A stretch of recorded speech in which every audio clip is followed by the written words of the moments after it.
Greetings everybody. Today is Friday, August 7th of 2015. I know it's been a while since I did a video on my aquarium.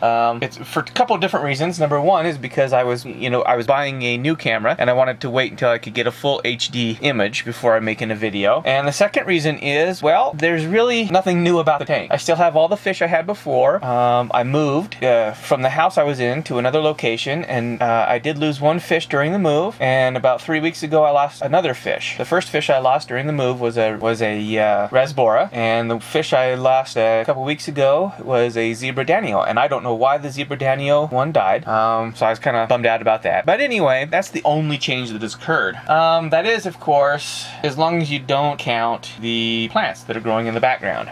Those particular plants that are centered on this screen are actually quite short compared to the plants on either end of the tank. I focused here on the plants in the background. You can see they're quite large. They grew like wildfire, and you can see they've reached the top and they've bent over, and you may not be able to tell this or not, but that one that is bent over quite a lot there, the tallest one, has roots coming out of it. And now I'll switch over to the other end of the tank and show you a little bit what's going on over there. Okay, thing to note about this end of the tank is this is where the oxygen is pumped into the tank. I don't have any fancy setup with exterior filtration or heating, or anything like that, which is where I would normally, oxygenate the water. So I have a little, air hose coming down there, and it feeds, the dispenser, which you can see at the bottom now that I've panned down. And the leaves on the plants that are right around the oxygen are very little, very small, whereas the leaves the further away from that you get are quite large. So I think this is indicative of a need for me to start dosing my tank with carbon dioxide. I can't remember what these plants are called, but they are growing very, very well. And now I'll show you the dwarf hairgrass. Okay, so this is the majority of the dwarf hairgrass that's growing quite well in my aquarium.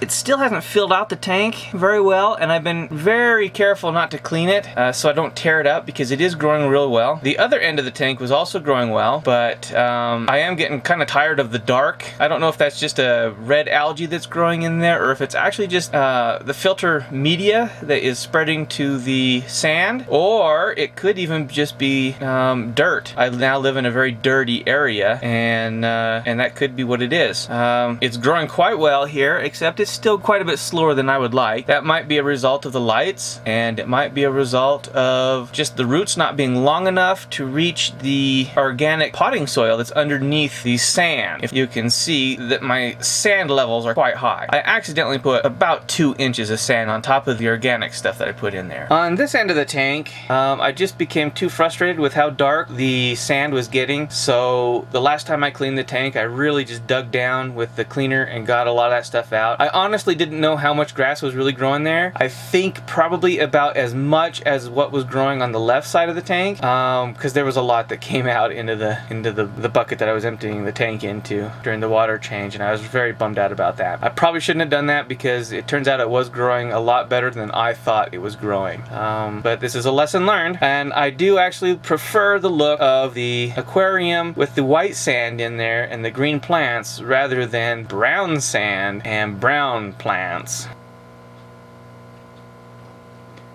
Well, that's the state of my aquarium.